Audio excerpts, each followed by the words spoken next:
Je ne pensais pas que tout pouvait basculer à cet âge-là. On croit toujours que les grands troubles appartiennent à la jeunesse, que passé un certain seuil, le cœur devient sage, presque silencieux. C'est faux. Je l'ai appris sans l'avoir cherché. Un regard suffit parfois. Un regard qui s'attarde une seconde de trop, qui ne sait plus où se poser, qui hésite. C'est ainsi que tout a commencé. Je suis la mère de sa femme. Rien que cette phrase devrait suffire à fermer toutes les portes.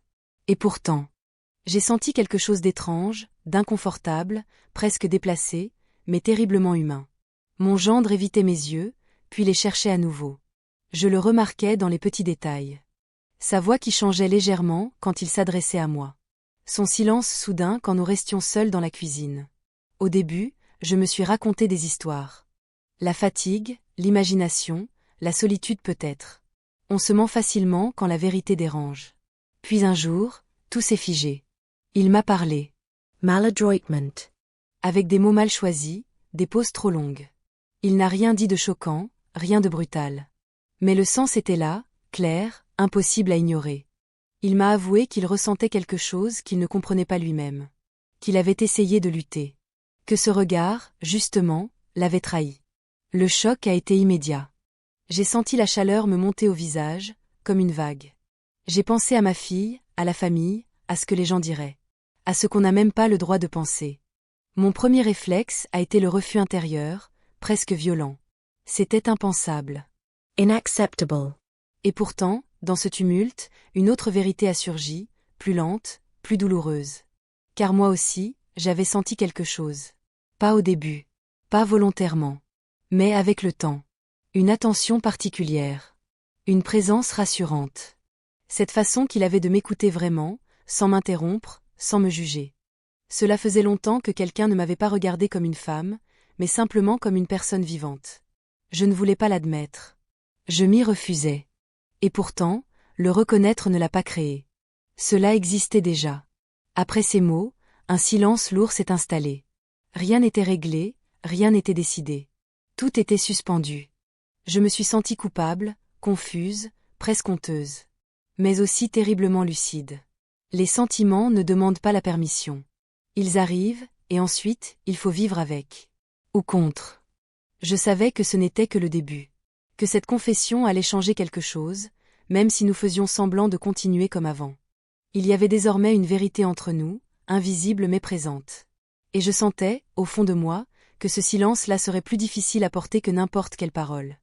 Les jours qui ont suivi ont pris une texture étrange, presque irréelle. Tout semblait identique en surface, et pourtant chaque geste avait changé de poids. Le café posé sur la table, les pas dans le couloir, les regards échangés sans se croiser vraiment. Je me surprenais à analyser des détails insignifiants, comme si le sens de ma vie s'y cachait soudain. Je doutais de moi, de ma mémoire, de mes intentions. Était-ce moi qui inventais tout, maintenant que la vérité avait été dite? Ou bien étais-je simplement en train d'ouvrir les yeux, tardivement, trop tard peut-être? Je pensais beaucoup à l'âge. Le mien surtout. À ce que cela signifie d'être une femme que l'on croit rangée, terminée, installée dans un rôle précis. Mère, belle-mère, figure stable. On oublie que le cœur ne lit pas les calendriers. Il bat encore, parfois plus fort justement quand on croit qu'il devrait se taire. Cette pensée me faisait honte, puis elle me révoltait. Comme si aimer, ressentir, était devenu un privilège réservé aux autres. Je faisais attention à tout. À ne jamais rester seule trop longtemps avec lui. À ne pas laisser mes pensées dériver. Mais plus je résistais, plus cette tension s'installait. Une tension silencieuse, épuisante. Rien de visible, rien de condamnable, et pourtant tout était là. Je me surprenais à attendre sa présence, puis à la redouter aussitôt. C'était absurde. Et terriblement humain. Ma fille occupait mes pensées comme une ombre constante. Son rire, sa confiance, cette évidence avec laquelle elle avançait dans la vie sans soupçonner la tempête intérieure qui me traversait. Je me demandais si elle avait remarqué quelque chose. Un changement, une gêne, un malaise. Chaque fois qu'elle me regardait, je craignais qu'elle lise en moi comme dans un livre ouvert. Mais non. Elle voyait ce qu'elle avait toujours vu. Une mère solide. C'est peut-être cela qui me faisait le plus mal. Je me répétais que tout cela devait s'arrêter. Qu'un aveu n'oblige à rien. Que les sentiments, même partagés, ne sont pas des ordres. On peut les reconnaître et choisir de ne pas les suivre. Je voulais y croire. Vraiment. Pourtant, Au fond de moi, une autre peur grandissait. Celle de regretter.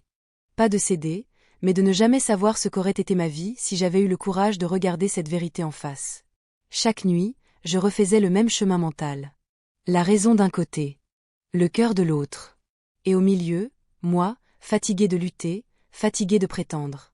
Je sentais que l'équilibre était fragile. Que le moindre événement, un geste, une absence, un choix, pouvait tout faire basculer. Je ne savais pas encore comment cela finirait. Mais je savais une chose. Rien ne serait plus jamais simple. Et ce qui me terrifiait le plus, ce n'était pas le scandale, ni le regard des autres. C'était l'idée que, quoi que je fasse, je perdrais quelque chose d'essentiel. Je croyais être prête à tout perdre, mais on n'est jamais vraiment prête. On s'en persuade pour survivre, pour continuer à se lever le matin sans trembler. Pourtant, le moment est arrivé où il a fallu cesser de tourner autour de cette vérité comme autour d'un feu dangereux. La peur ne protégeait plus. Elle étouffait. J'ai compris que ce qui me rongeait n'était pas le sentiment lui-même, mais le mensonge silencieux que je faisais à moi-même. À force de vouloir être raisonnable, correcte, irréprochable, je m'étais effacée. L'entertainment. Année après année. Ce regard posé sur moi, même s'il venait d'une personne interdite, m'avait rappelé que j'existais encore. Et cette découverte faisait autant de bien que de mal. Je me suis longuement observée. Sans indulgence, mais sans cruauté non plus.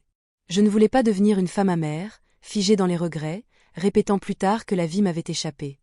Mais je ne voulais pas non plus détruire ce qui avait été construit avec tant d'efforts. La famille. La confiance. L'équilibre fragile que nous appelons le bonheur. Alors j'ai choisi. Pas par courage, mais par lucidité. J'ai compris que certains sentiments n'ont pas besoin d'être vécus pour être vrais.